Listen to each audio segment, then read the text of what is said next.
Muse مولانا سمیع الحق انتقال کر چکے ہیں۔ تحریک لبیک یا رسول اللہ کے سربراہ خادم رضوی جو کہ آج کل ملک کو کسی اور سمت میں لے کر جانے کی کوشش کر رہے ہیں، ہمیں مولانا خادم رضوی کی باتوں پر غور کرنا ہوگا۔ اور آج کی سب سے بڑی دوسری یہ خبر ہے کہ جہاں ایک طرف مولانا سمیع الحق صاحب شہید ہو چکے ہیں، وہاں پاک فوج کے جنرل حمید گل کے بیٹا عبداللہ حمید گل کے اوپر بھی قاتلانہ حملہ ہوا ہے۔ اسلام آباد سے ایک بڑی خبر آئی ہے جس میں یہ کہا گیا ہے کہ مولانا سمیع الحق کے بعد قاتلانہ حملوں کا سلسلہ ملک میں زور پکڑتے جا رہا ہے، جہاں مولانا سمیع الحق کے بیٹے حامد الحق نے اس بات کی تصدیق کر دی ہے کہ ان کے والد شہید ہو چکے ہیں۔ دوسری طرف جنرل حمید گل کے بیٹے عبداللہ حمید گل کے اوپر اسلام آباد میں قاتلانہ حملہ ہوا ہے۔ جو عینی شاہدین کا کہنا تھا کہ قاتلانہ حملے میں ملوث ملزمان 2 گاڑیوں میں سوار تھے، جنہوں نے عبداللہ گل کی گاڑی پر شدید اور اندھادھند فائرنگ کر دی۔ واقعے میں تاحال کسی قسم کی جانی نقصان کی کوئی اطلاع تو نہیں ملی، لیکن ابھی مزید اطلاعات کی انتظار میں ہیں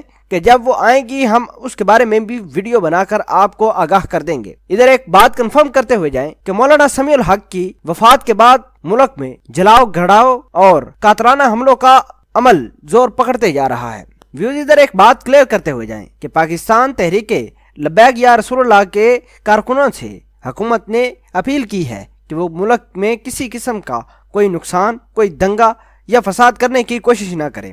اس سے ملک کی سالمیت اور پوری دنیا میں جو اسلام کے نام پر ہونے والی اس شر پسندی کو بڑے غور و فکر سے دیکھا جا رہا ہے۔ وزیر اعظم عمران خان چائنا کے دورے پر بھی ہیں۔ عمران خان کو مولانا سمیع الحق اور جنرل حمید گل کے بیٹے عبداللہ گل کے اوپر قاتلانہ حملوں سے آگاہ کر دیا گیا ہے۔ حکومت نے تحریک لبیک یا رسول اللہ سے مذاکرات کرنے کی کوشش کی ہے۔ ہم نے یہ بھی دیکھا کہ سپریم کورٹ نے بڑے ہی اچھے طریقے سے آسیہ بی بی کے کیس کو دیکھا اور اس کے اوپر علماء کا بھی رد عمل آیا۔ طارق جمیل صاحب کا کہنا تھا کہ ہم نے یہ جو فیصلہ سپریم کورٹ نے کیا ہے اس کو ایکسپٹ کرتے ہیں اور آئینی نظر کے ساتھ اس بات کی تصدیق بھی کرتے ہیں کہ عدالت نے تمام تر شواہد کو مد نظر رکھتے ہوئے آسیہ بی بی کے کیس کا فیصلہ کیا ہے۔ دوسری طرف انہوں نے ایسے تمام شر پسندوں سے پرامن رہنے کی اپیل بھی کی جو ملک میں دنگا فساد، ملک میں احتجاج کرنے اور لوگوں کی پراپرٹی کو نقصان پہنچانے کے لیے سرگرم عمل ہیں۔